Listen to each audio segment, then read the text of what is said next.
7.1, 7.2, 7.3, 7.4 kan zo vek to a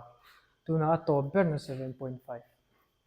7.1 atanga 7.4 chunga in lo zir zong zong kha kan mang to don ani heta hian chun kan la zir bel don zui hei formula chu wang chun ma lampang lo thiam hle tan lo chuan hi a har le zual don chu wang chun video a ma salampang ho kha lo en ula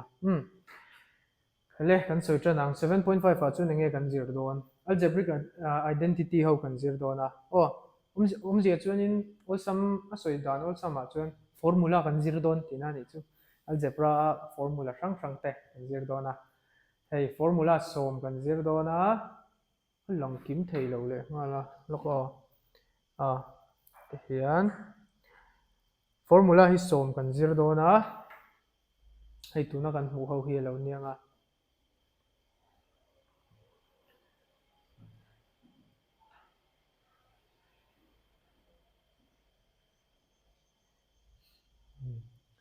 formula som kan zir dona pakhat na khi chu kan hria pol riat kan nila han kan zir to a ro ani na po kan hriat cha nia pathum na kan hriat cha nia pali na hi tlemin ain thak ve dewa ama ro chu hriatthiam lo tu pakhat ma om lo hei 7.1 tir lama khanin hetiang ang hi bracket hria dan mo asiam pum dan hi kan zir vek to ka soi vek to a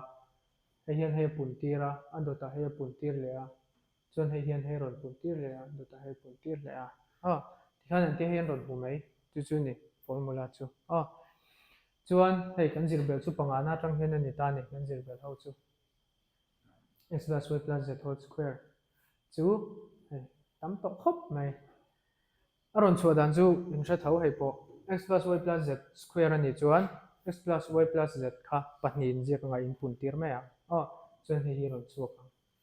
chuan adota x plus y cube x plus y cube ti chu x plus y kha pathum in ziak anga in pun tir le mai anga chuan hei ron chuak le mai ang aron chua dan chu tikhan nangma nia in chui tura le khabu po hian an da a hran pa in chu tiangin aron chua dan aron chui pui vak lo cheu mania lo chui le mai tur ani chuan by heart tur atana an ti ani by heart lo chuan har sa tial don chu thil dang kan zir bel vak don lo 7.5 a hian hemi formula ho hi enge formula hi tangkai na enge kan hman na tur tiangin a practical solving kha kan ron ti char mai don ni 7.5 a chuan cho hlang ani chu abak 7.4 to 7.3 anga te chuan theorem te kan nei atro remainder theorem te factor theorem te kan nei a khangkha ta chu nom ve lem lo hei formula so ma pe cheu hemi hmanga cho tur hi ron da khat vek top mai don ani chu kan chok chau mo pang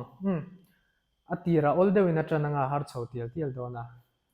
chu hei le 7.5 exercise question number 1 question number 1 hei pe chewa hei hi chuan hei hi trigonometric algebraic identity kan zir hmang khan expand ro ati ni chu hei hi eng formula nge le kan ti chuan en wang hian a hriat ngal mai x minus y x plus y formula kha x square minus y square kha identity number 3 khan in ka hre hian ana khami formula kha nia chuan ta hianin a formula khanin in hriat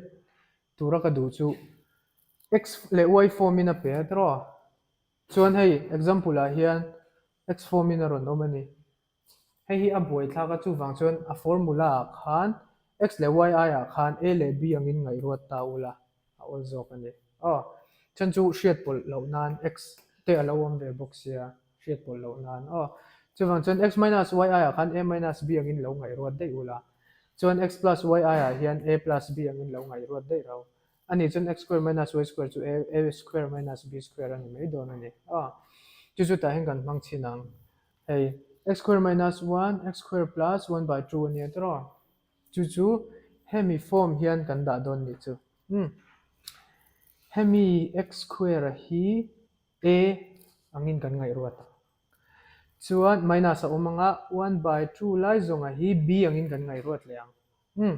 chuan x square kha a kan ti to wangin hetami x square po hi a ron ni ve leang chuan 1 by 2 hi b kan ti to wang hetami 1 by 2 po hi b kan ti ve le ni chuan enge kan nei a minus b a plus b tro chu enge a square minus b square tro a chu enge x square tro hei a hei zong hi a o a chuan 1 by 2 hei zong hi b tro a square minus b square phim khur ngai lai ber ani hi helai ju substitute lai hi chuan a atan x square kan la tro chuan chu n square le chhong don chuan chu a square ania a atan x square kan la a atan x kan la lo ania a atan x square kan la hei alang vek heta hi ni chuan a square ani chuan x square om sa kha n square le don ani chuan x square n square chuan enge om zia x square kha pahnih omanga chu chuan in puntir don ti na ni tro chuan enge pe kang x power 4 a pe ang tro chuan chu beisei nan chuan a power kan bel thin kan ti kha x power 4 a pe nga chuan 1 by 2 minus a oma tro 1 by 2 hi kan square le dona 1 by 2 square chu 1 square by 2 square nen po kan soi thei atro chu 1 square chu 1 ania 2 square chu 4 ti khan ti hian hi answer lo ni ta ni tuna question do ta kal ngalila question hi tam lut tuka he chapter a hian hey question number 1 a po khanin sub number pakha chau kan ron choka abak zong kha chu in chaw ve tur ani ta har de le kawi kan ron thlang khom ve shim bok a ol ho pe chu in chok thai chiang sa so question number 2 hi question ka hriat to a chuna la tangkai lo bera a question chu hei hi ne za pathum le za paruk hi puntir turatia identity man turati kherani puntir pa ngai mai thei kha identity mangro tin a har sa zongin tiro aron ti ni tangkai lo khop mai tunlai a time is money an ti to lai in tro le ati dan tur an du dan tak kan ron soi ve shimang ma sabera chen amma sa ni chin identity kan zir ho som zinga mi enge mo ber formula ang khan apply thei turin siam phot la chuan apply la atopa enge ron chuak zongro minti na ni chu chumi tur chuan hei tin kan siam danglam don ta ni za pathum le za paruk puntir tur ani tra za pathum chu za plus pathum ani anga za paruk chu za plus paruk ani a chu x plus a x plus b form khani ta ni chuan x plus a x plus b form kha chu engele x square plus a plus b whole into x plus ab kha chu in identity khalo in ulain hu mayang tiang hian kan siam thei tro chan chu za pathum chu za le pathum in belania za le paruk po ting khania chuan chung lo po chung kan la siam thei he la hi za pathum hi za soma tang pasari paila za pathum tro chan za paruk po hi za soma tang pali paila za paruk tro chu he tiang form po hin kan siam thei ani ase a formula hi tiang ani ve don thung ta ni chuan danglam na lom chung lo chuan he tiang form po hin a siam le thaya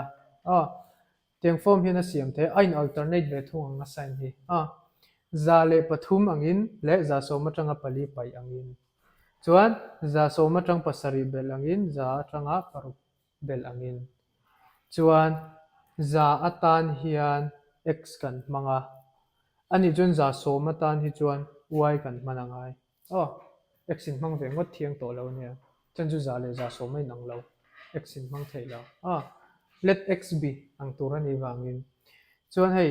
adota po za som kan neya x atan za som kan mang ani chu adot b ka hian ani chuan adot chemi za hei hi chu y ani ve thung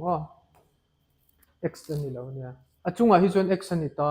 an chu hei za som kan manga x kan pe atro abulami za som po hi x ani ngai chu za som ve ve nia x ve ve ten khan chuan ti hian formula oma he chuan hemi formula b khi chu direct in nei a tro chuan hemi chu in nei ta lo ni x minus 7 y plus 6 ang hi in nei ta lo variable pahni ni to chu wang chuan nangmani in siam chok na yang akal phung chu kan soi vek to hei hian hei puntir anga hei puntir lenga hei hian hei puntir leng hei ran chuak le chuan question number 3 kan kalang question hi som hi chuanga oma question number 3 sub number 2 na karon cho na hi lo en ula hei kan nei ta ni a let zongin zo na ron zo ve thung ta ni ama sa kha chon a plus b whole square no x plus y whole square kha enge answer atia tuna chon answer zo khamin pe a hei hi enge a plus b whole square nge ani a minus b whole square tiang khan ni ron zo ve thung chuan hei hi ni ta ni question kha kan han en wanga question atang chuan hemi formula ami ading lam zong hi aron zia ka ni hi ati ni chu kan ti thei ni chu chuan ani chuan helama pek to chu chuan aveilam hian siam angai ani hi kan ti thei kha khamet thiam lo en na te ni ve ya in zir dwak dan po om lo cho tamani mei cho tamani tak mai heng hi chu a hran pa a hriat dan om lo cho tam chu kan hreta ni ti to me ngo kan hreta a chuan he thil hi hetiang form hian kan da du ta ni tro kan da du ta a hele enang heta hian hemi form a hian nge ngai ama sabera x square kan ma mo tro x square kan ma mo ta hian nge kan nei a square kan nei ma se bulami hi coefficient ani de tro hemi form a hian in x square hian coefficient ani mi lo ani chuan he thila hi apum pui hian x square anga kan siam angai tina ni chu chumi tu chu nge kan ti thei 4 by 9a square kan nei atro kha 2 by 3a to the power 2 angin 2 by 3a square angin kan siam don ani chu omje chu he thil hi ain ang reng don tina ni chu en chin lokang chon kan siam dan ka soyang 2 by 3 a kha pahni om don tina ni tro ain puntir don tina ni ta a 2 le 2 in puntir anga 4 a chok nga 3 le 3 in puntir anga 9 a chok nga a le a in puntir anga a square kha chungmi ne kha in angle da chi mai chu chueng tinge kan siam kan ti chuan root kan la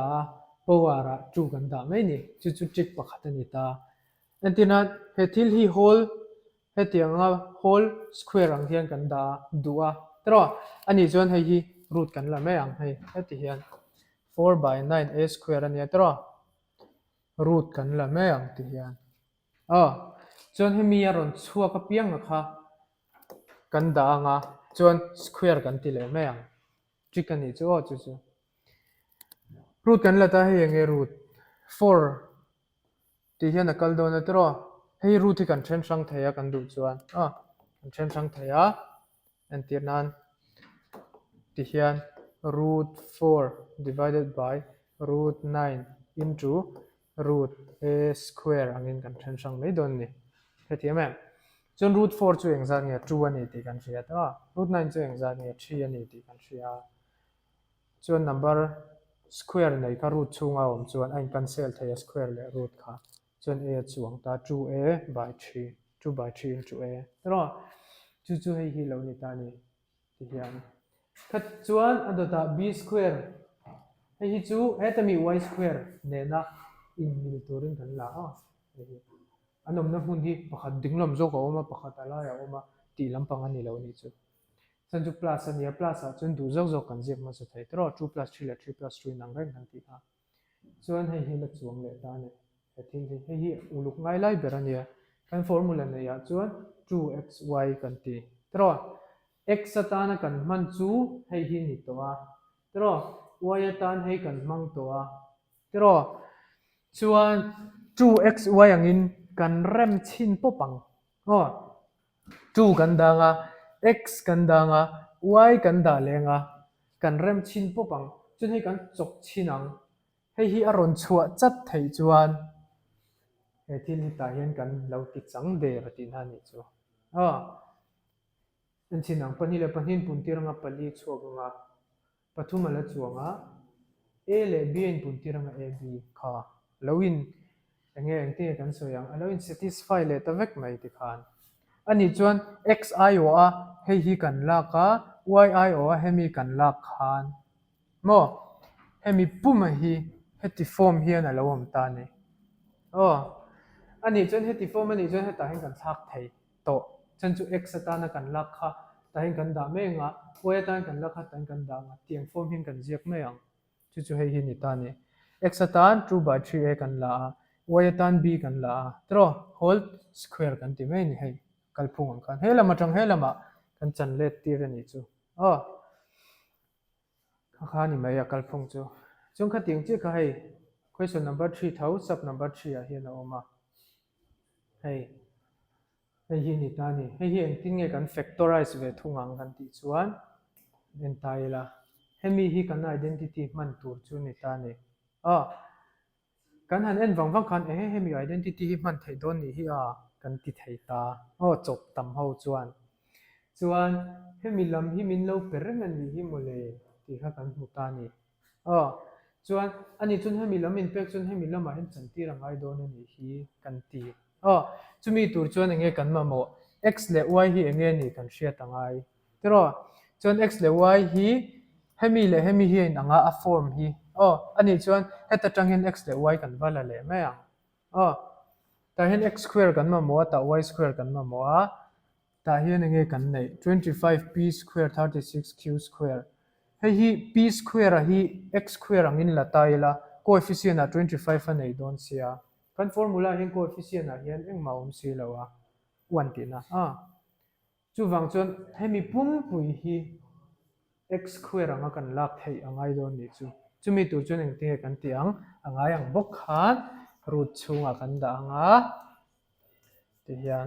chuan root kha chu kan then sang thei atro chuan kan thil hmu a kha kan ziak anga root 25 to 5 tro root of p square chu p tro chuan kan thil hmu a kha tian square angin kan ziak le mai ang chuan hei zong hi x angin kan ngai anga x square alo ni don ni chu chu hei hi ni ta ni hemi kha ti hian kan ziak hemi hi ti hian kan chan tir ti na nia kan chan tir dik lo in hriat du chuan hemi 5p hi kan soi ang khan void ni pun tir le mai ula square ani wang chunga mi hi ron chuak chat meng kan chan tir dik ti na ka tiang bok khan hemi hi kan ti le a chuan hei ron chuak le a chuan a chhunga mi hi x alo nianga hi y anianga x square y square chuan x square minus y square ani ta ni chuan ta hin kan chan tir thei chuan chu x le y chi kan ma mo x kan nei to hei 5p y a 6q tro ni chuan x plus y x minus y x hi plus y ti khan chuan x minus y ti khan kan lo factorize zo le der ani chu chuan hemi question number 3 atana kan chaw sak tur cheu to ber chu hei hi ni ta tlemina confusing awangin ti kan tu dewa hei hi le square om noi a bracket te oma kan lo boi takin hanen taila question hi nen wang anga hemi identity nen hianin alo in mil le ti kha kan mu thei ta ni chuta chuan hemi x minus y square hi min pek zok hi ani ti kha kan hre thei ta chuan hemi form hian kan siam angai ta ni chumi tur chuan enge x square kan ma mo y square anga kan siam angai boka tro ama sabera hi chuan hei lang hal me a square ania x square tro square in anga ani chuan a ya hian a hi x anga kan ngai mai don ni tro chuan minus a oma ta minus a om ve boka y square ani ta ni do ta hian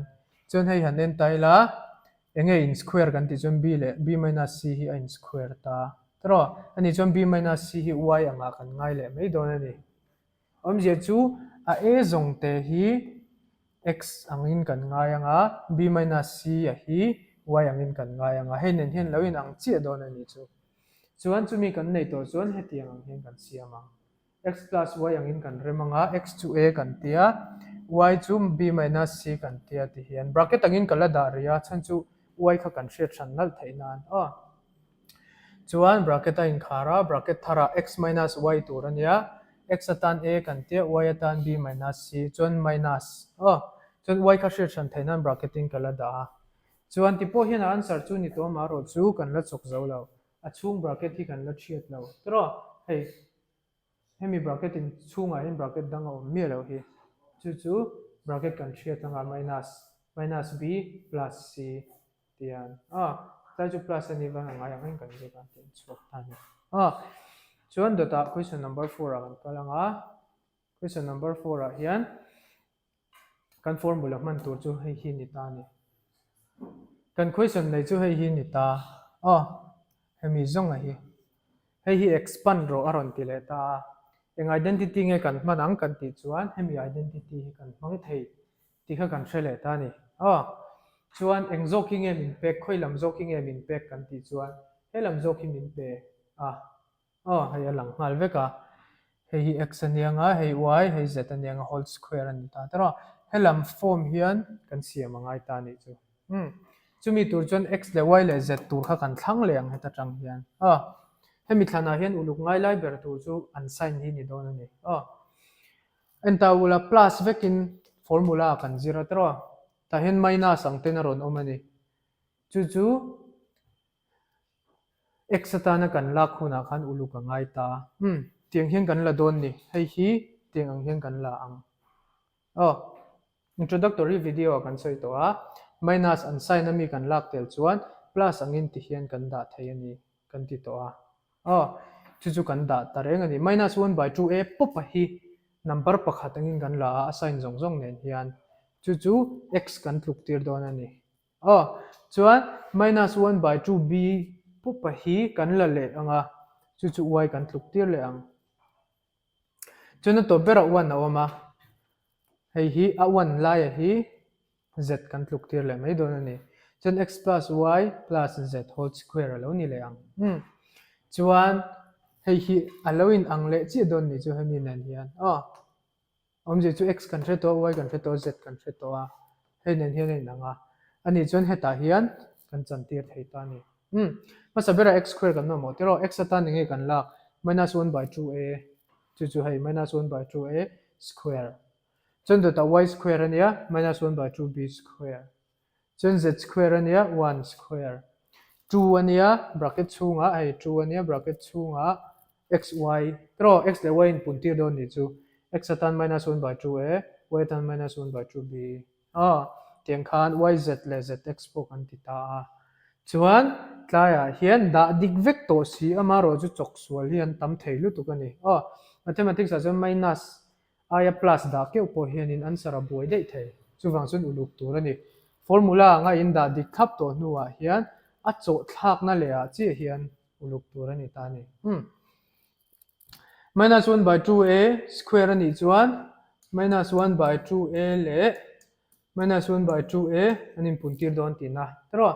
a le n puntiranga a square chuakang tero 2 le 2 hin puntiranga 4 chuakang minus 1 le minus 1 in puntiranga 1 na chuakang chuwang chun minus abo chun tiang khan uluk deuhin heng ho po hi in lo ti anga he hi in mu chuakang chuan ti hian kan fek kan expand zo identity mangin kan expand zo ti na ni chu chuan hemi hi a moi lo bracket te lo om sia te in lo ti takin bracket hit hei 2 hian in puntir lu tanga in thiat le thaya tiang hian a ron chuak le mai don ani data kan kalang question number 5 ania question number 5 a chuan hei hi kan nei chu ni ta ni tuna mi ang bok kha nia kan formula kan identity man tur chu anga yang bok kha x plus y plus z whole square is equals to tiami kha tuna kan soi zo chi kha ania ma se tuna ve thung chuan dinglama mi ho hi aron pe ve thung ani hei chuan a veilam zong hian tiang hian kan transform thla ve thung ang chumi tur chuan formula hi karon ziak to lem lawa nangmanin formula en pa khan lo en ula ama sabera kan ma mo chu x y z atana kan thlan tur kan ruat lo ka ngai ta ni hayan en taila x square ni ngot ta se 4 coefficient anei dei dona chuwang chuna ma popa hi x square anga kan chan tir anga ya ama kan soyang khan root kha kala le ula chuna ron chok ka square le mai ula chun hei hi ni tin hu thayang anga yang in kan tireng to lo nga 2a square ani ta a hei hi chuan kha tiang bokin hei point ti chuan ti hian a changanga anga yang bokin hei po tian hei c hi bracket chunga ka da c square tin an khan in ang reng thau ta chuan heta tang hian 2 common ta ni chan chu formula khan a right hand ah hian 2 kha common tlata tro chuan 2 common kan la nge la chuang hei hi chuang ta ni chuan ta hian taula hei x angin kan la dona tro ding lampang satisfy tur chuan hei y angin kan la dona hei z angin kan la dona chuan x square y square z square plus 2 ania chuan enge la om xy tro chuan yz a oma chuan xz engro 2a zo ki x hei xz tro chuan ta yz ti kha lo ni ta ni chu chu heta tang hianin kan la thavek o kha 6ab a hian xy anga siam kan du sia x kan ve na 2a lo nia y a khan 3b lo ni chat bok nen kan han pun tir khanin 6ab kha lo chok thei bok sia chu wang chen tiang hian kan split thata ni chu tiang bokin hei po tiang hian kan split tha zela chuan a formula a ding lam zong ami kha lo satisfy ta vek ani ti hian ani chuan a satisfy vek to chuan a ding lam ami satisfy to van veilam ami ang hian kan siam thei ta veilam a siam tu chu nge kan mo x plus y plus z whole square anga kan siam angai tro x kan nei to y kan nei to z kan nei to an da thame nga ti hian whole square ani le mai ti khan kan factorize zo le ta ni chu ka factorization kal phung chu ni a hran pa zirbel vak tur hi om lawa chok tam ani top mai adot le hei kan nei 3a minus 1 by a whole cube hei expand ro ti ni identity mangin in expand thaya ani lo point a ma ka soyang khan hei a minus b whole cube chu a minus b hlir pathum in multiply ka ti to ha khang form bu khan tian pakhat te tein in ti phei sar char thei a to pa hian hei tho hin huang khang khan ti po ni ula amaro chu identity kha man ve ngai kan du sia identity kha lo en ula hei hi tu na kan identity man tur hi x minus y whole cube kha ni ta ni chen ding lama omang eng identity na ber nge ka chiang ta lawa lo en ula chu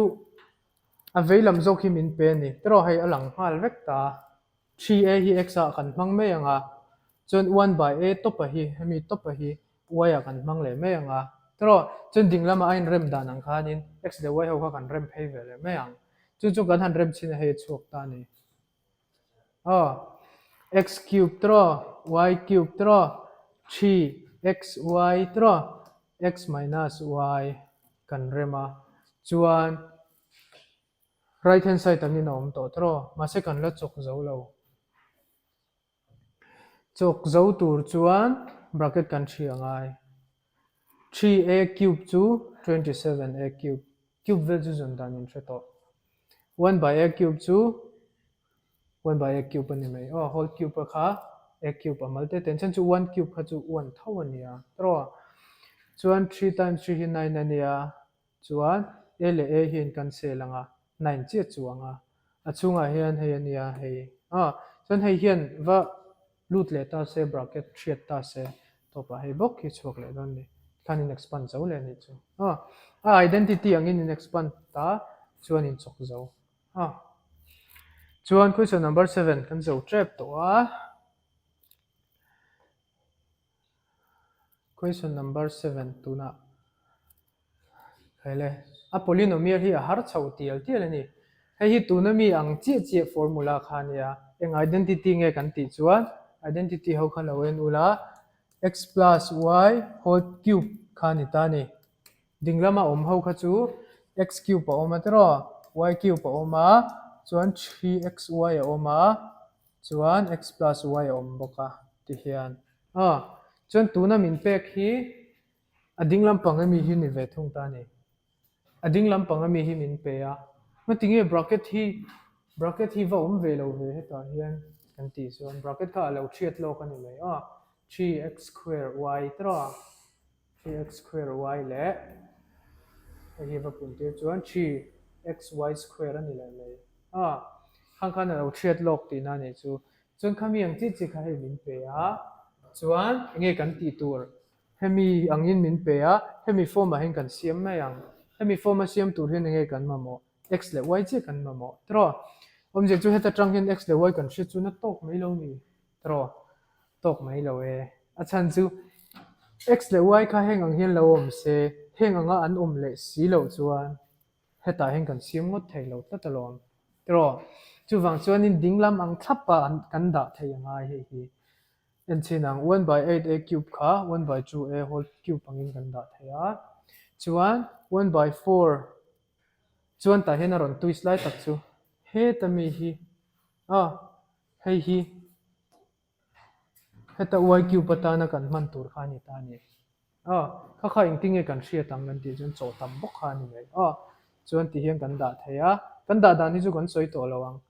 amalama kan soi na sa to a chuan a formula 3x square y plus 3xy square ang khan ting hian an lo om veka chuan a chung ne na hemi kan han chaw zo khan a chung ami kha an chuak chat bok ta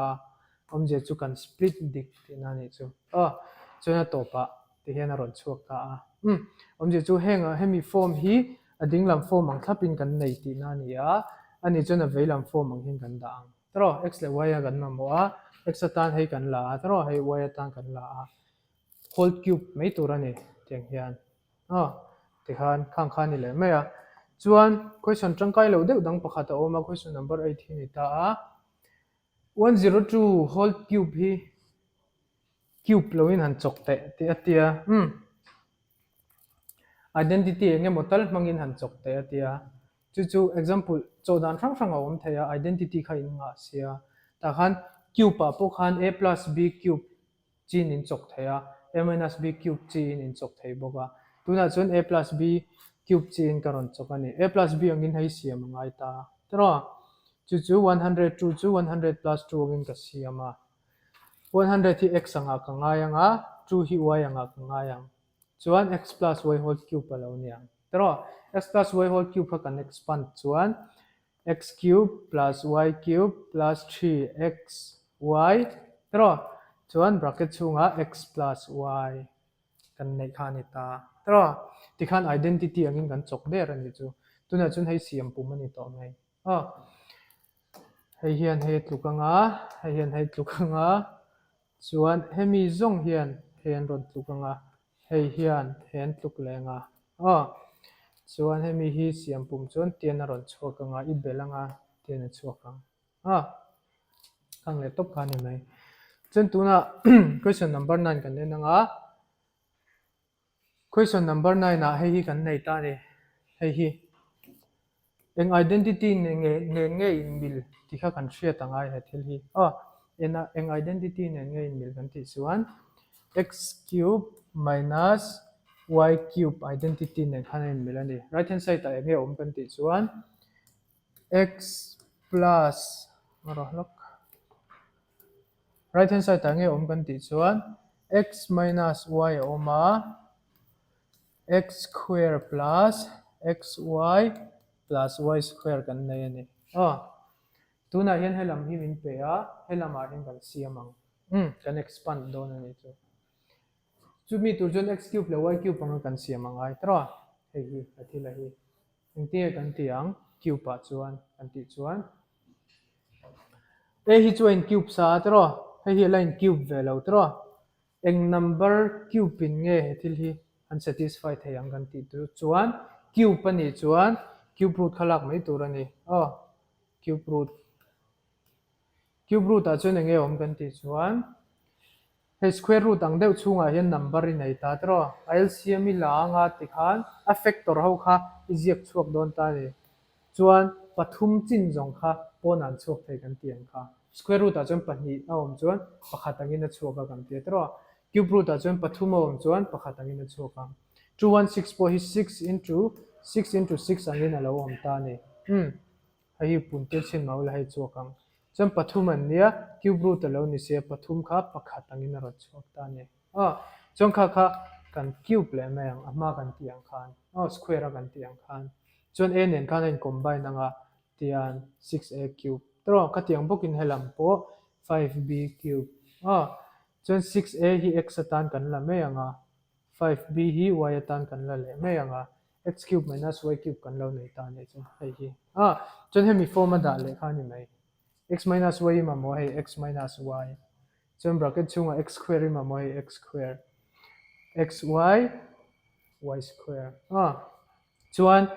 ta hian power ho hi kan la chok zo lawa 6a square chuan 36a square atluka 5b square chuan 25b square tiang khan ni le mai ta chuan question number 10 kan chok le nga chuan question number 16 20 le 21 ang kha pali ver kan chok le nga kan du to kang question number 10 a chuan hei ni ta ni hei hi factorization a identity hnung ber thui po thui khop mai thil hi exam na aron chok lo tura ngai ula hei hi eng formula nge kan ti chuan eng identity nge kan ti chuan identity hi kan ziak ver hrim hrim ange in identity hnung ber khan ni hialin ga hria x cube plus y cube plus z cube minus 3xyz equals to tia he ta aya tam khani he lam form hi min pe a hei he lampang ding lam form a siam le tur ani ta ni kan ma mo chu x cube pang anga kan siam anga ya y cube pang kan siam anga ya z cube pang kan siam anga ya minus 3xyz anga kan siam le ngai ni chumi tu chuan hei le a har ta ni hei hi hei hi eng tinge cube pangin kan siam ang kan ti chuan hemi hi a coefficient hei chu in cube sa tro a coefficient hi 2 root 2 hi enge ani kan hriat phot angai 2 root 2 enge ni root chunga number in ang pahni om chuan pawn a ron chuaka tro pawn a ron chuaka 2 root 3 angin kan ziak thin tro ani chuan 3 aya hian 2 khalo om ta se 2 hlir pathuma in pun tira ma se square root chunga ni sia ni chuan 2 pahni hi pawn a pakhat angin a chuaka chuna chunga tiang hian a om ani tro chuan ta hian 2 root 2 hian root chunga 2 pathumin pun tira lo tluk reng ani chu chuan 2 pathuma in pun tir chuan enge om zia 2 cube kan ti thin tro chuan number hi a in root hian eng ti kan soi thin a power a 1/2 om kan ti thin tro ni chuan kha han combine chinang tunami kha han combine chinang root chunga 2 power 3 om ani sia root ina 1/2 anei si chuan 2 power 3 hi power a 1/2 nei don ani chuan ni siam pum chuan 2 power 3/2 a chang don ani chu kan hriatthiamang chu mo kha chuan hei hi hemi hi hemi hi 3/2 tro 3/2 hi han then sang ta la 2 power 1/2 3 angina chuak thei ani tro chuan 2 power 1/2 chu enge root 2 tro chuan power 3 ania power 3 root 2 power 3 ni chu he thil hi root 2 power 3 chuan a power 3 nen anom kopa ani chuan root 2 into a power 3 angin kan raise chho thei ta ni ti khan chuan hei hi x anga kan ngai ang chuan dota 8 awma 8 chu 2 power 3 tro chuan b power 3 om boka hei hi y chuan 27 chu enge 3 power 3 tro ma se sign hian ro minus ania kan identity a hian plus ani sia chu wang chuan minus chopin kan lang chuan plus a bang chuan power 3 ni wangin minus 3 hi pathum multiply ula chuan minus 27 a chuakang he tami hi minus chop hian ron chuak le do ni chu chuan c nen kan la kopa minus 3 c power 3 kan tia chuan kan formula hian minus oma ta hian plus om sia chuwang chu minus kan la anga chuan bracket kan tianga bracket chhunga om tur hi hetami 3xyz tami a minus tel lo zong hian ani don ta ni atluk pui kan ziak don ani chu chon ta hian plus ani sia ta hian formula minus kan du sia minus kan da lak lo to sia ani chon hei ron ti plus le turin ta minus kan da luyang chonin chok chin anga plus kha ron chok mai don ani chon nge kan ma mo ta 3xyz kan ma mo tra 3 chu tian om ngala x atan root 2a tra hei hetami hi hei a zia dan dang khan ka lo la zia ka hei root 2a root 2a hei hi x chon y le z kan lama mo tra hei hi y hei hi z hei ni china ka soifiana khai ta in ka ziak tel boka maro chu tangkai lo het lama ka soifiana khai en chuan ti hian kan zo ta ni chuan he lamang chi chi om to wangin he lama mi ang khan kan da don ta ni kha lama mi khan ang ting nge om kan ti chuan hei thui khop mai a ve lamang chi ching kan da to a chu wang chun ding lamang a da chi kan ma ba ding lama chun ting nge om bracket a x plus y ania hei xy chu kan nei to hei pawh z ani ta plus z tro plus z ania z khan minus second tel awangin plus into minus 2 minus kan ti then kha chon bracket a in khara bracket dang in hong le a tro chun in puntir do na bracket thara enge om x square om x chu root 2a kan ti to tro square ula enge ron chokang 2a square chokang chon y square oma hei chon z square oma tro ten khan chon identity dang ho kha ron om tel bok ta ni chuan ti khan right hand a kan chan tir ta ni chu kan expand zo le ta ni chu kha identity kan man to ber ania chuan question number 11 a tang hi chuan adang deuh kan chok to don ani question 11 hi tangkai lo deuh chi kha ni le a number hi cube pa bel ve thei mai si kha identity mangin chok ro ti ni chu 48 cube kha x minus y whole cube mangin kan siama 48 chu 50 minus 2 tero 50 hi x anga khan kan mang don ni chu 2 hi y angin chuan 30 minus 30 ni chuan 10 hi x angin kan manga 40 hi y angin chuan 10 minus 40 chu minus 30 tero chuan 18 po 2 hi x angin 20 hi y angin i cho chuan minus 18 bo ka chuak ta tero ti hian heng ho hi identity kan nei ho ang khan expand le vek tur ani ta ni expansion chun ching khang kan chok nem to boka karon direct po pa hei tian hei hi hemi expansion hi hemi te zong hi ni jump plus ania heng zong expansion hi hetami lai mi hi ni le ni chen hemi hi expand le a ti hian chang le a chen bracket ta in thia ta cube tur ta in cube kwala chen in chok kwala atopa he ti hian number pa ngai khai mu dual ta ni in bel kwala topa he singsari sangsari zasari sumru kai mu ta ni atira khan heng ho hi 48 hi cube la minus 30 cube la 18 hi cube la atopa mi tho hi mu dona ol sam de wa chau khana thei reng soi chun zom lok to lawang kha chu le tu na kan question top lamatan hei hi an ron twist ve tewa question hi x plus y hian 12 tluk se an ron tia xy hian 27 tluk se an tia x cube plus y cube value hi zong ro ati ni x cube plus y cube chu formula kan nei a x cube plus y cube chu formula kan nei a hei identity kha ani angang kan karon ziak top ta hian tlema siam re mangai ani mai tam hi chu ni angangin kan la thale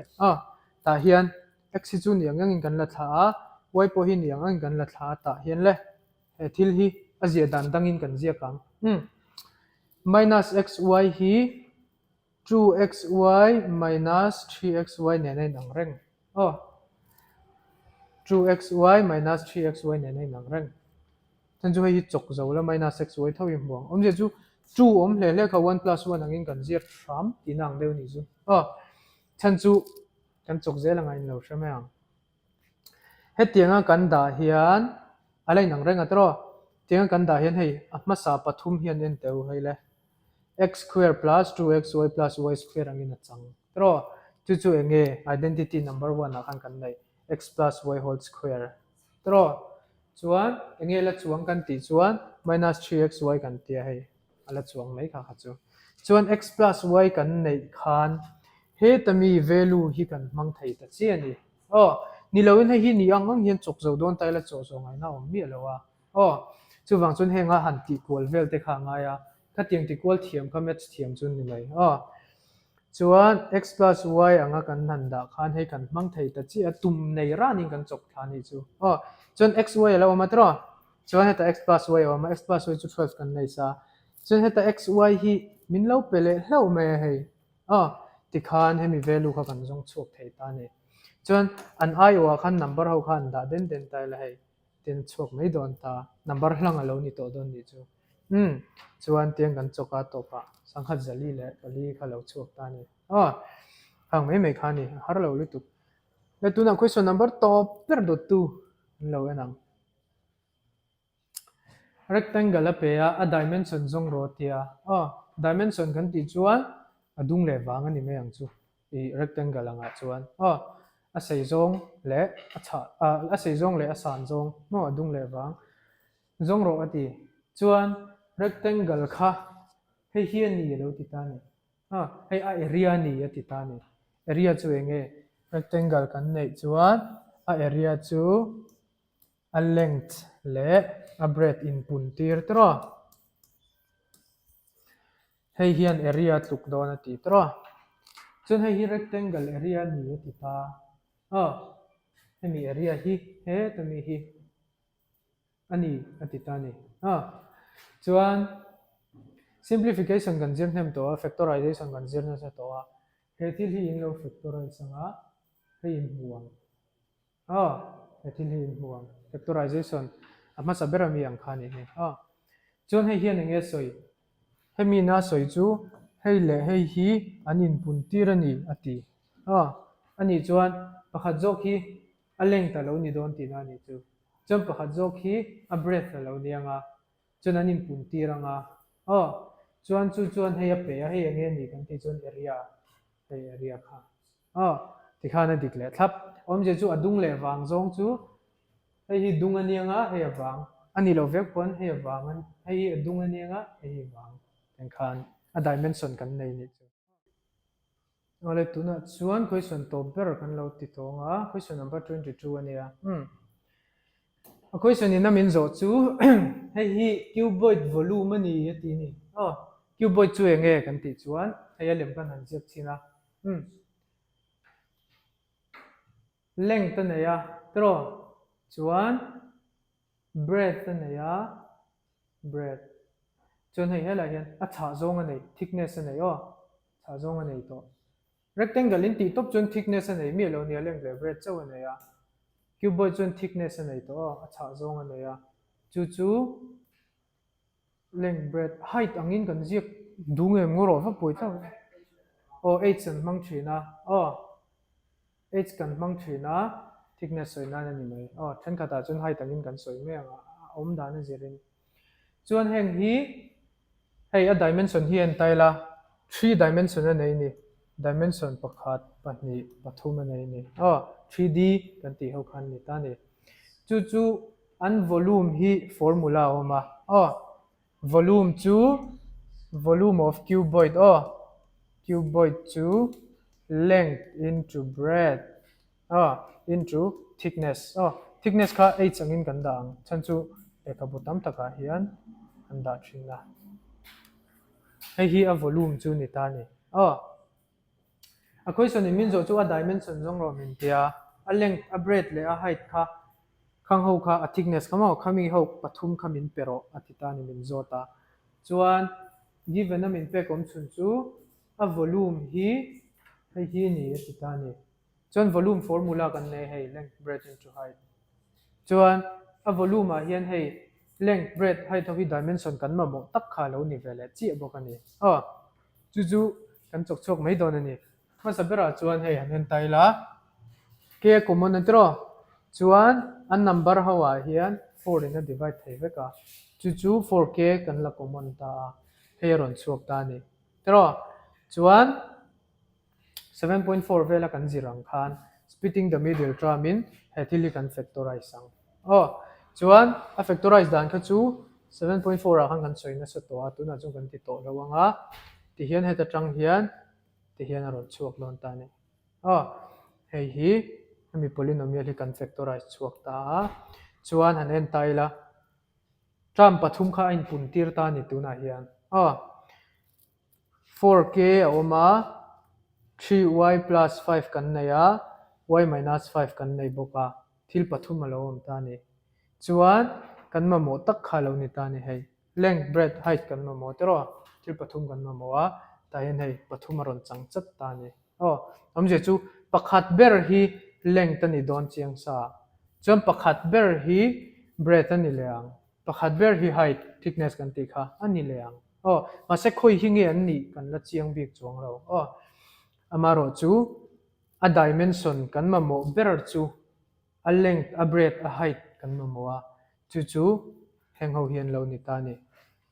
length breadth height chu kan nei kim ma se khoi ber hi nge length khoi ber nge height kan sa chuang lo ti hian kan nei kim a chuan hei hi the required dimension a question in a min zo ber chu ni ta ni ti zong khan ni sela kha 7.5 a top na nianga next chapter 8